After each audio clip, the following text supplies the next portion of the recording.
Please join me in welcoming him.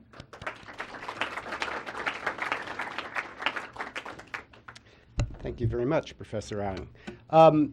It's quite timely to come up and talk about corruption since, of course, in the past few days, Bo Xilai has been released from the purgatory of double regulation, indefinite detention by the central or by the discipline inspection boys, and has now been turned over to the procuratorate to be prosecuted in a court of law, convicted and sent to jail. Of course, his wife is serving now a suspended death sentence for the murder of an English businessman in Chongqing. The Bo Xilai scandal, which is absolutely Agatha Christie-esque in its details. I have a talk that I do on it called Skullduggery on the Yangtze.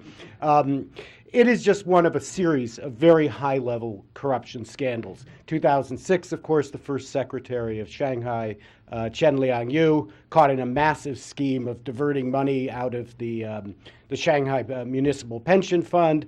1995, a vice mayor of Beijing goes out and blows his brains out after being questioned about money that was being funneled into a major pyramid scheme down in Jiangsu and Wuxi, and this in turn implicates the first secretary of Beijing, Chen Shitong. So when we look at China, I think we're all very aware of the extent of the corruption problem they have. If we go back and look at Transparency International's assessment of China, back in 1995, they ranked them the second most corrupt country in the world. 1996, they were down to sixth.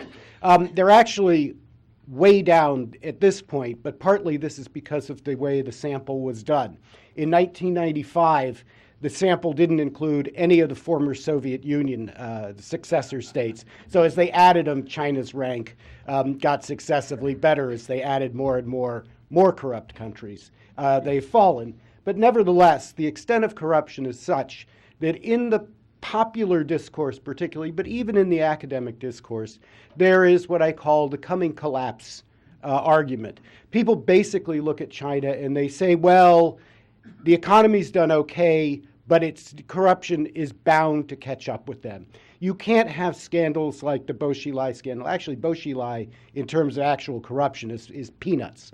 The Minister of Railroads and the diversion of money out of high-speed rail apparently is going to be a much larger and probably more consequential trial when the discipline inspection people get done with him. But we have a problem. High levels of corruption are only part of the story. Because, of course, as corruption has gotten worse, and I'll talk more about what worse means in the main part of the talk, of course, China's economy has grown tremendously. Per capita GDP is up 740% between 1979 and 2010. There's only one country in the world that has grown more than China, and that's Equatorial Guinea, a small, corrupt, it's more corrupt than China by a long shot, country that developed by what I call the Beverly Hillbillies method of development. They were out one day shooting at some food, and up come the ground, come a bubble and crude. They hit oil. There's money being pumped up out of the Bight of Benin. Most of the country is an island off the coast of West Africa. The money comes up. It's the oils comes up, exported to American oil companies particularly. The money gets paid into government accounts, diverted into holding companies, shell companies, offshore bank accounts, and into the pockets, ultimately, of the leadership. So, we have this, what I call the double paradox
companies. It sunk a huge amount of money. When it went belly up, they all screamed, and the prosecutors went in and looked in, and they happened to catch two guys down from Beijing with suitcases full of cash who turned out to be secretaries of Chen Shitong and Wang Baosun. Chen Liangyu apparently got caught in a routine audit. The pension fund was supposed to be developed supposed to be deposited in the Pudong Development Bank. The auditors went into the Pudong Development Bank and they said, "Where's the money?" And the Pudong Development Bank said, "We never got it." And then they traced this back to Chen Liangyu giving orders to the pension managers to put the money in other things. Bo Xilai, of course, gets caught because Wang Lijun and he have a fight, and he flees off to Chengdu to the American consulate. So these are kind of things that happen, but again, I would argue that the level is about the same. I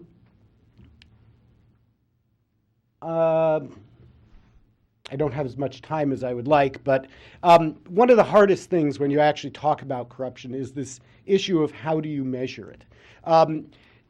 The actual rate of corruption, the ARC as I term it, is an unknowable rate.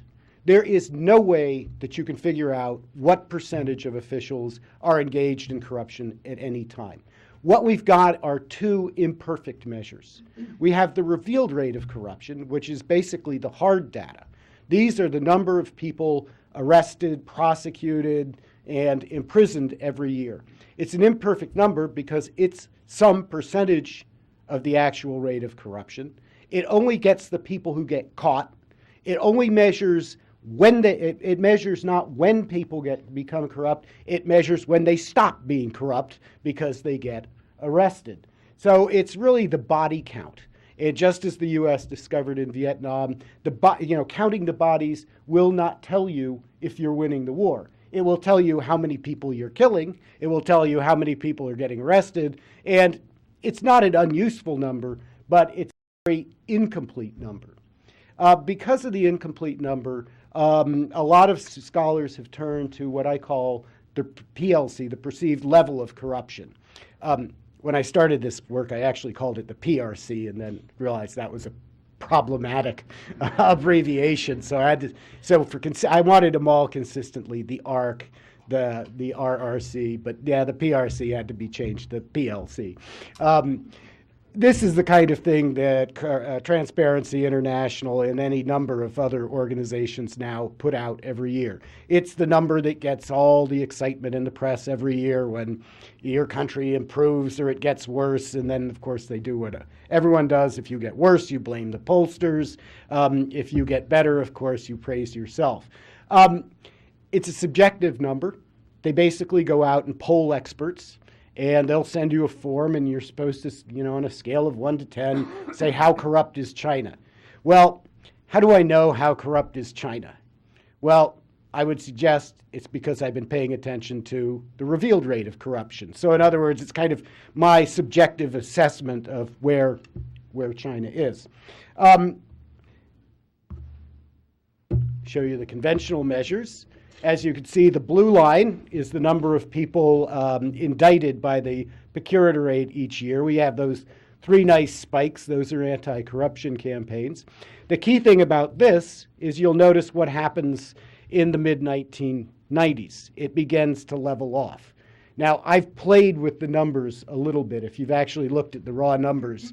In 1997, there's a dramatic decrease in the number of people indicted every year.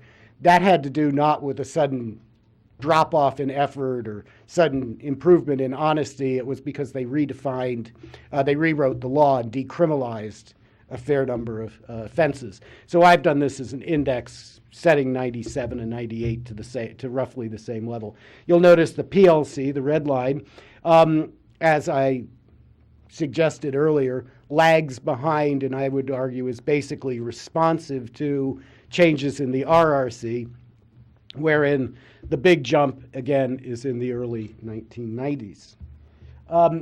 In the book, what I do is develop an alternative, which is a case-based methodology. I pulled together a database of about 4,300 cases between the early 90s and about 2008, as I recall. It's not a perfect method. First of all, it's a tiny fraction of the total. Second of all, it's a non-random sample. It's basically what hits the newspaper, what hits the international wire services, etc. What that means is it's pre-filtered. It's pre-filtered, first of all, because where does the information originate? With the Chinese government. It's what it decides to publish. And, if you actually get into it, the Chinese government publishes a great deal of data on corruption. There's Prosecutors Daily, true barn burner of a newspaper. There's their legal dailies, etc., all of which routinely publish information. But nevertheless, you have to realize that what you're looking at is the picture the government decides to give you. Second of all, you have to be reliant on what does the media actually pick up. Some cases may just not be interestingly enough, not enough bottles of Baijiu or loose women, murder on the Yangtze, etc., to get the editor to publish it, etc. So you have those problems. And finally, what is going to get reported is high-level cases. Certainly some low-level cases, particularly egregious ones, will get published, but there's going to be a heavy selection on people of high rank. So what you end up with is a highly imperfect sample, but it is one that has actually got some real advantages. Using the case-based method, you can actually look at differences between incidents and intensity. In other words, what was involved in the case? How much money was involved? Who was involved? What kind of transactions? What were the transactions designed to do? Was the person embezzling money? In other words, just stealing from the state? Or were they actually selling something? Were they selling permits or selling leases, etc.? So you get this selection bias means you're looking at that part of the caseload which is high level and hence likely to be high impact. In other words, have the most leverage on growth. The other benefit of it is you can actually develop some alternative measures. If you look at the lag between when a person first became involved in corruption and when they actually got caught, and you can begin to look at a couple of things you can't see in any of the other measures. First of all, you can look at the emerging rate of corruption. You go back and track when people actually started to be corrupt. And what, of course, is likely is people don't get caught immediately. They generally have been involved in it in some times. So you actually want to know not when did they get caught, which is what you're looking at in the revealed rate, but when did they first begin to be corrupt. The other thing is you can, and from that, as I'll argue in a minute, you can actually calculate risk, which is getting us somewhere in the direction of actually being able to assess the relationship between the actual rate, the unknowable actual rate, and the hard revealed rate. It also allows you to calculate the cumulative rate of corruption. When we look at people getting caught, of course, there are people not getting caught. And what we'd like to know is what percentage of those who are getting caught actually get away with it and for how long. And from these, you can actually start talking about risk. Here's the high level, the emerging and revealed rates of corruption. Again, you can see actually it proved to be somewhat less interesting than I had hoped. They actually moved pretty close together. This is the cumulative level, and here you can see this is the more revealing picture because what you see is it certainly is the mid-1990s when corruption really begins to really, you get this big gap between the revealed rate and the number of people actually engaged in corruption. Do not look at the latter part of the orange line. It's very misleading. That drop-off is not due to significant drops in the number of people involved in corruption. That's because the people that will go into those years haven't been caught yet. There's a natural, what would you call it, curtain that occurs for on the data. Again, this is looking at intensity, and you can see, as in the other measures, the real surge in intensity, the let's see, the red line is the number of county level officials that have prosecuted, gone up from about 100 a year to 2,500 a year. And then the blue line is the percentage of cases that were classified as major, which is a relatively useless number because it's any case involving over 10,000 kwai. The problem is, of course, inflation means that what 10,000 kwai was worth in 1979 is about 1,000. It's a fraction of what, or it's multiple times of what it would have been in the 1990s. This is bribe size, and as you can see, it shot up considerably until you control for inflation. And again, it's moved from, we're talking thousands of kwai to 50,000 kwai is your average amount of money per case. This is the interesting part, and I will try to conclude quickly so we can have some questions. Once you actually have some of this data, you can actually begin to think about risk. And risk is basically the probability of getting caught. And you have to think about corruption as a kind of an iterated game, to use game theory terms. In other words, it's a series of games of chance, of a lottery. You engage in corruption, and you might get caught immediately. You know, there you are at a fancy restaurant, guy sliding the envelope across. The prosecutor sitting in the next table leaps over, grabs your hand as it closes on the 10,000 kwai, and you get caught immediately. Well, most people don't get caught that way. They get away with it. But remember, once you've committed the crime, you're liable for prosecution kind of indefinitely. So every day, every year, you roll the dice. Will I get caught or won't I? Logically, if the odds are very high, you roll the dice, you will get caught, let's say in the first year, the second year. If the odds are very low, you may get away with corruption for a long time. You may, in fact, get away with it altogether. Using that database, I actually turned around and calculated what was the risk. And so the bottom part is the probability of getting caught in the first 2 years. The gray part in the middle is the probability of getting caught in 3 to 5. The lighter gray area is 6 to 10, and then the white area at the top is 10 or more. This is something that the interpretation of this is a little counterintuitive. You would actually think that early on your odds of getting caught were very high, because the percentage of people being caught in their first or second year was obviously, if you ignore 1980.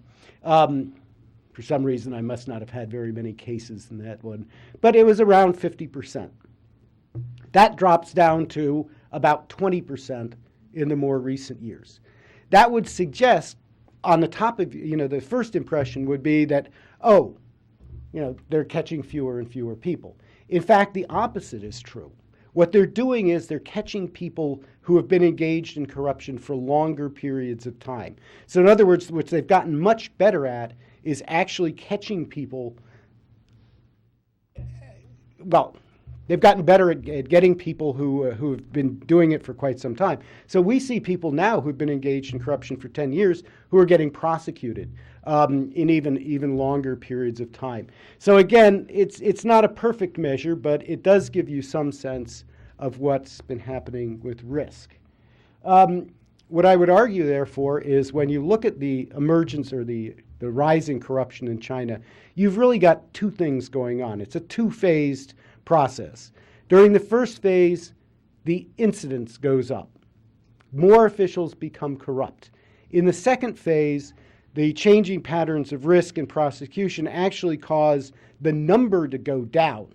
And so when you look at the revealed rate of corruption and the perceived rate of corruption leveling off in the 1990s, that's not incorrect. But what that is what you have is fewer people engaged in corruption, but now people at a much higher level and with much larger sums of money. And in fact, when we look at China, where is China in comparative terms? Well, first of all, this is the Transparency International perceived level of corruption, it's regressing toward the mean. It's not a wild outlier. It's not up there with the top 25%. It's down in that middle 50%, and it's basically moving toward the mean. Now, partly that's because the mean has crept up a little bit, and it's partly because China's perceived level has crept down a little bit. What actually makes China an outlier is not where it is when you look at it in terms of corruption, but where you look at it in terms of growth. And, well, there's China. If you look at it, it's up there. It's not Singapore. It's not, I don't know, Finland. It's up here. Here are all these other highly corrupt countries. But it's also the one that really is beating the odds in terms of growth, not in terms of corruption. In fact, if you were to look at China in comparative terms, it is a corrupt developing country, which tends to be, as you can see, you've got countries scattered all over this area. The final thought in the book is, what does the future look like? You know, we have to go back, and we sometimes forget what our own history looks like. The 19th century in the United States was, despite fond memories of the good old days, it was the good old days of Boss Tweed, machine politics, senators and congressmen doing legal work for the railroads in return for substantial retainers, etc. Most major American cities were run by a political machine. The political machine basically forged an alliance between politicians, businessmen, and people who could mobilize the vote. The boss used public jobs to pay off his lieutenants, his ward heelers, etc. Business used contributions to the machine to buy favorable treatment, etc. It was a period of or as it's been termed, it was a period of good stealings. The United States did not begin to really bring corruption under control until the so-called progressive era of the early part of the 20th century. It took a long time to basically eradicate municipal corruption in the United States. It was begun in the 19-teens and continued, depending on when you want to think about it, how long the Chicago machine held on until the 1960s or even the 1970s. It took a lot of institutional change. It took the creation of things like double entry accounting and budgeting and so forth, things that we don't think of being very exciting. But the reality is what the U.S. did was progressively eliminate the opportunities for politicians and bureaucrats to engage in easy corruption. We haven't eliminated it. It doesn't take you long to realize we're still prosecuting people. You know, even people in Congress have been convicted of in recent years. China is, in a sense, at that point of the early part of the American progressive era. They are trying to bring there are people trying to bring corruption under control. There is a great interest in Chinese academics on the U.S. progressive era and on things like civil service training and budgeting, etc. The question is really, in long term, is the Chinese progressive era going to take hold, or is it going to die off, and at which point then corruption may well swamp the boat? So in the book, the purpose of the book is to explain how we got this far. How is it that China could have such exciting, titillating corruption, such as the Bo Xilai case, and yet have that economy continue to outperform the world average by several times? So thank you very much. I will be happy to take questions.